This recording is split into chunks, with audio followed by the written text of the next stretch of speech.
Hey, welcome to a new video, number 68. So every 8 video we're gonna talk about our current problems or challenges. Actually do this wrong all the time. It's not every 8 video, but every 10th video. But then the 8th of it. So 8, 18, 28, 38. I don't know how you say this. But anyway, this is one of those videos. So let's talk about our challenges. So before looking into our new challenges, let's have a look at our previous ones. One was, it's hot, really hot, very difficult to work and to do anything, but kind of fixed that one. We got some clouds, so now it's actually super nice, good temperature, so challenge finished. And another big ongoing challenge we had here for the whole year, really, is integrating video making. So you might have actually seen this in these other challenges videos. But this has been a recurring topic because it's quite hard to integrate video making here. We had Felix here the first half year, but he had to stop because it was a bit intense for him to be here in this raw setting, but also hard to capture all the different projects that are going on.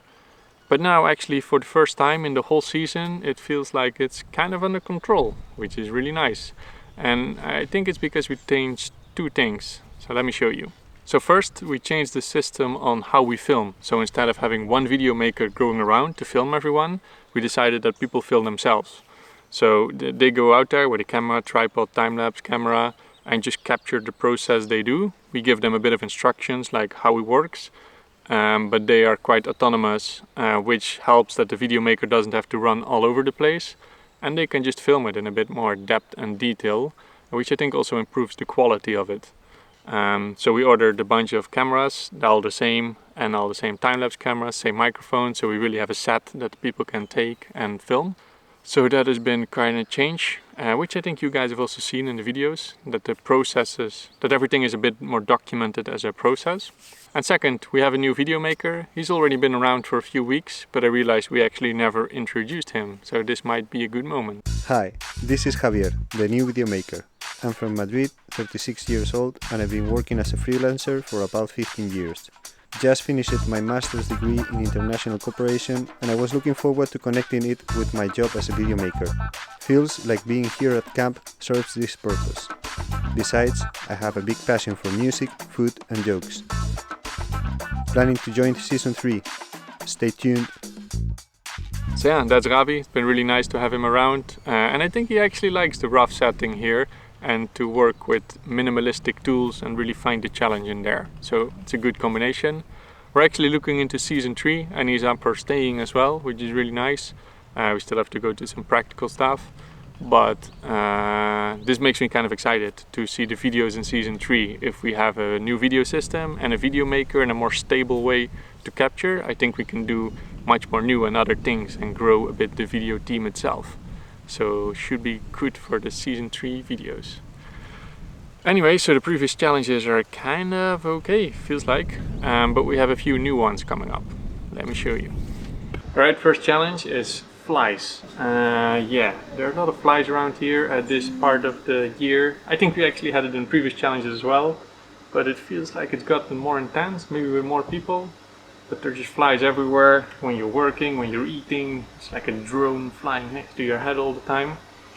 And I don't know actually how to go around this. If you need to plant other things that avoid the flies. Maybe it's in general here more intense because it's a very young forest that is growing and not very stable yet. I don't know, but if I think about this, that is for the rest of our lives, it's intense. But and it's not just me, some other people have it as well. So it just came from the creek. We are super sweaty and the flies love it. Wow. Middle of the 17th century? And restored at some point in the meantime. Somebody restored it. You see them on the feet there? They're just chopping all the bramble cuts. I hate them. Adrian, there are lots of flies in your cup. Yeah, not only my cup, everywhere. So not sure what to do with this one. If you have some tips or tricks, let us know, because all of us would be very thankful. Our second challenge is hot water. So here's our water setup, and we get hot water from electric boiler which is inside, solar panels on the roof that heat it up. But recently we also installed a gas heater which is right there for the moments that we don't have enough electricity. And this kind of works. I would say we always have hot water available, enough water, enough heat. But the downside is it's running on gas, which we don't like. And realistically now we kind of use it a lot because we're scaled up, so we're more people. And days like this, when there isn't enough sun, it's impossible to just get it from our solar, which feels kind of bad because we're using this fossil fuel. We have to drag these gas bottles in and out, far from ideal. For now it's okay because we're sort of in this temporary setup here in base camp, but for the long term we would like to have it different. So we're now also looking into our next big piece of infrastructure, which is going to be the community center. We're designing that and seeing what it needs. But yeah, taking hot water is kind of a big one to take in account because by far most of our energy goes there. Like the electricity we use for charging your laptop, your phone, the lights, power tools, it's nothing compared to heating up hot water. So yeah, we really need to make sure we integrate that one properly.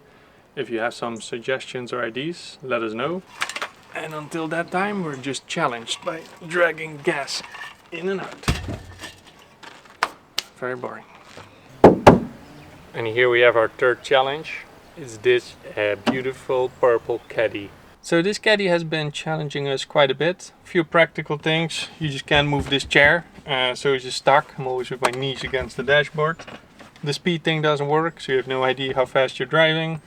There's a hole here with buttons missing. I don't know why. And the back door often gets stuck, so then you, I don't know, cannot open it.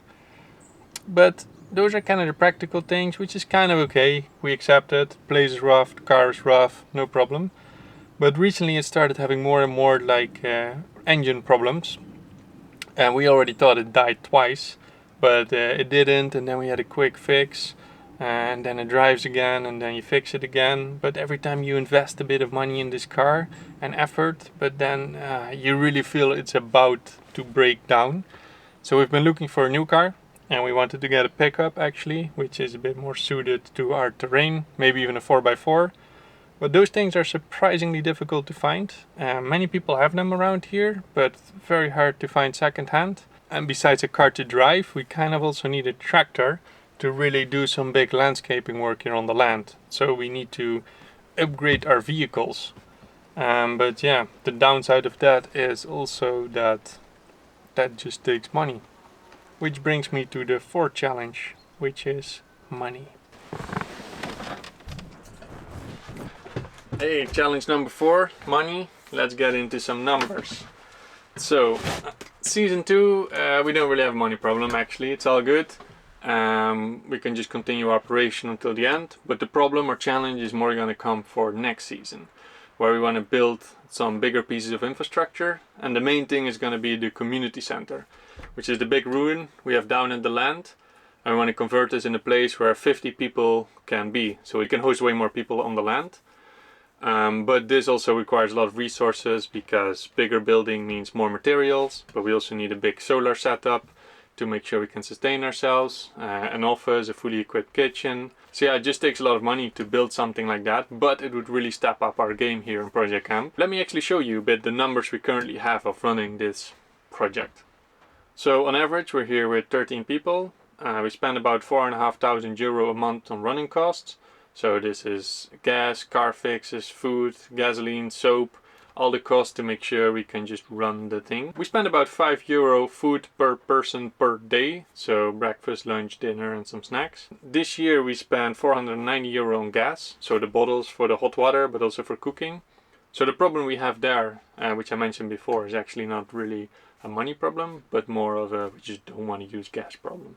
And the projects with the highest cost are the ruin renovation, so all the materials for that, and video making, so getting all our equipment and stuff to make sure we can make videos. And in total we spent this season €38,000.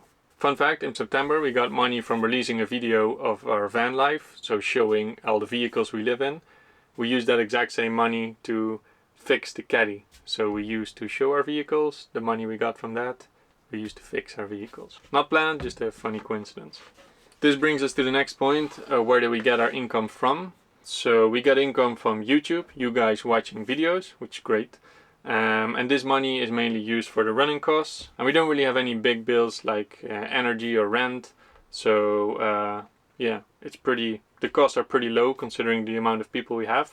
But basically all the YouTube money for the running costs. But then we also have development costs. So the moment we want to build something new or initiate something or experiment, then we need external money.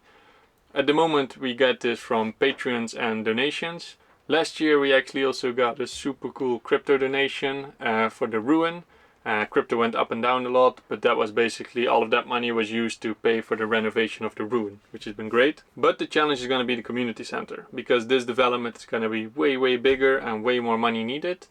So we don't really have a concrete plan for that. We have faith that we would find another weird person that really supports the project, want to make sure it can continue and has a stack of money laying around. But it's a bit dangerous as well to wait for that to happen, because it could easily not happen, and especially when you start planning, this becomes more and more of a challenge.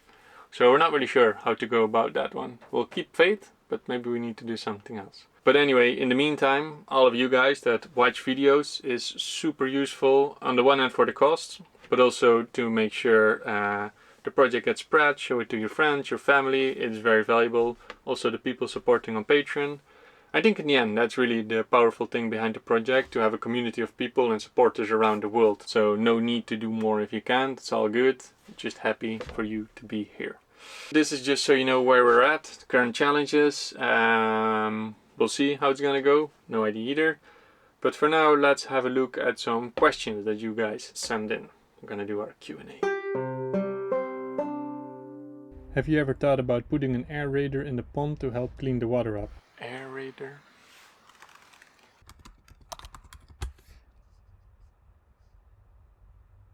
No, we never thought about that. How many nationalities are represented in the camp now? I'm Portuguese. US. Brazil. North Queensland, Australia. I would say Galician, but I don't like this question. I'm from the Dutch land. I'm Dutch. I'm from England. I'm British. I'm Spanish. Is the narrator girl single and will she marry me? Oh. Do you all have background in outdoor hands-on kind of life? Never seen people yay before diving into thorny bushes? Well, I kind of have an outdoors background, but not everybody here does. But I kind of feel like we have the mentality of like being hands-on and just getting into it. So, let's go. Tell us what the camp culture is like. Do you have any community rules? Also, how do you resolve disputes?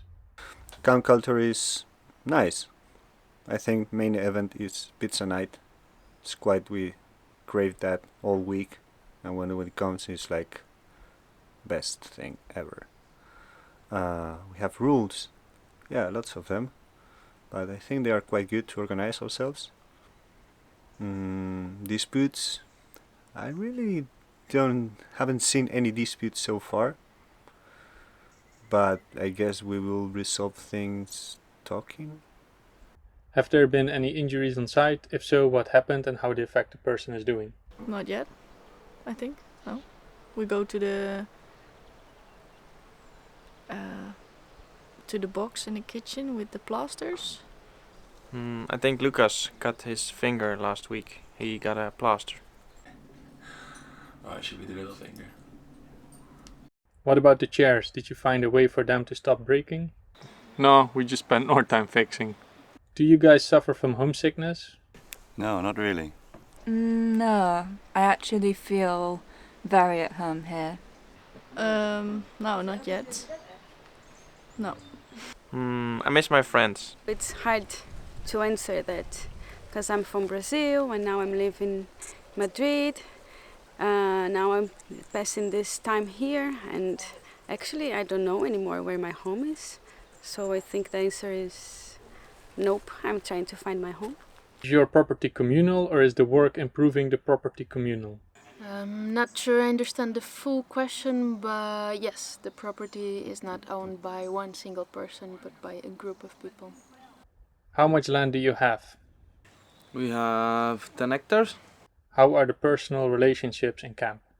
Not really sure if it relates to couples or friends, but feels like one big family. How is a day? Hey Dave, how is a day of yours? What do you do in general, man? I would say it's a bit scattered, mainly here in Project Kamp, helping out, but also here on different areas, and then also have all the digital world of the software that we're developing, and being a bit involved in all the other projects of One Army. So I feel a bit all over the place actually. Is Project Kamp a kind of way to find the meaning of life? That's a huge question. I don't know what to say. Will there be a possibility to stay at the site in a year or so? So generally you can come here to help out if you go to support.projectkamp.com. However, we're now actually closing this season soon. So then we take a winter break and we would start again in April in season 3. Can you describe what the local ecosystem would look like prior to the introduction of invasive species? So the neighbors told us that we had a lot of big pine trees on the land and some oaks. Also some cork trees, but unfortunately because of the fire they all burned down. It seems the neighbors are happy to have you around. Do you think they understand your project, or are they just happy to see new life in their area? I think at the beginning they were more happy to see new life in the area. They were happy to talk with us because it was empty before. And slowly they get into understand the project as we do the same too. Do you plan to cut all mimosa trees? Not yet, not yet. The mimosa wood has any odor? Not really, just sort of wet wood. Now, what would be an example of a better forest? What are desired species? Yeah, I mean a better forest would definitely be with way less mimosas, so with way more native trees as oaks, corks, chestnuts, like loads of fruit trees. Also water retention spaces as lakes, swales, and potentially also animals grazing the land. Yeah, lots of improvement. Will you guys make use of permaculture or some kind of food forest? Not sure yet, probably. Have you been planting native trees or plants? Yeah, we've planted some. We're also saving some oak and cork from the big field. Do you produce compost? Yes, actually, we do. When do you start growing your own food on the land? Don't know. I have nothing to say really, but I appreciate your content and wish to help the YouTube algorithm. You don't wanna know how much we appreciate you every video you write down this. Is the girl in yellow shirt related to Dave? I don't wear a yellow t-shirt, but my name is Julie. And Dave feels like a brother. Will you stay in camp over winter, and will the YouTube channel have seasons and season break again? We will stay part of the winter in Project Kamp.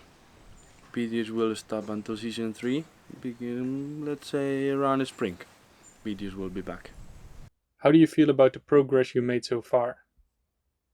Going very fast. What is your favorite and least favorite thing about making videos? The thing I like most is fun stuff. When people do B-rolls that actually super funny.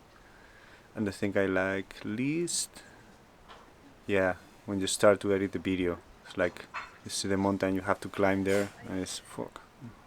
How can I say fuck? How do you manage grey water? I think it goes on the land. We only use sustainable soap. Yeah. Do you guys have jobs outside of Project Kamp? Yes, I have a job related with precious plastic. Thank God I'm my own boss, so I can balance it out myself. It's a lot of managing from here, internet, then some work outside, traveling, installing machines, installing workshops, making some products. Yes, Adrian and I are installing precious plastic workspaces. It's hard to balance. We are working on it. How much is this project funded by Precious Plastic? Nothing. I mean, Precious Plastic can barely sustain itself, so... What are you planning to do with the lake and big ruin? The lakes we kind of just want to make bigger and better, just so they retain more water and we can actually use them. But probably more of a season 3 thing. Kind of excited to get one that started. Community center, currently in planning phase, the big ruin. Probably also going to start it next year. We're still looking into construction, what we can use, what not. But overall it does seem more stable than the sketchy room. How are the paperwork stuff going? Not too bad actually, it just takes long. and a lot of little steps, but so far it's doable. When are you going to start doing the big rune? We already started it this year, but it was more the paperwork, legalizing it, and next step would be more planning, seeing what kind of utilities we need in there. So it's already starting, but the actual renovation, I don't know. Also depends a bit on municipality approving the plans, what we want to do. But if you want to follow this, we have a topic in the research module where you can see what we're doing to stay updated. Hey, so I'm currently editing the video and realized I forgot to record an outro. But thank you all for sending in the questions. It's nice to see what's on your mind. We'll continue to run here the operations and see you in the next video. If you already want to see it, make sure to support on Patreon. If not, we'll just see you again next week. Thanks.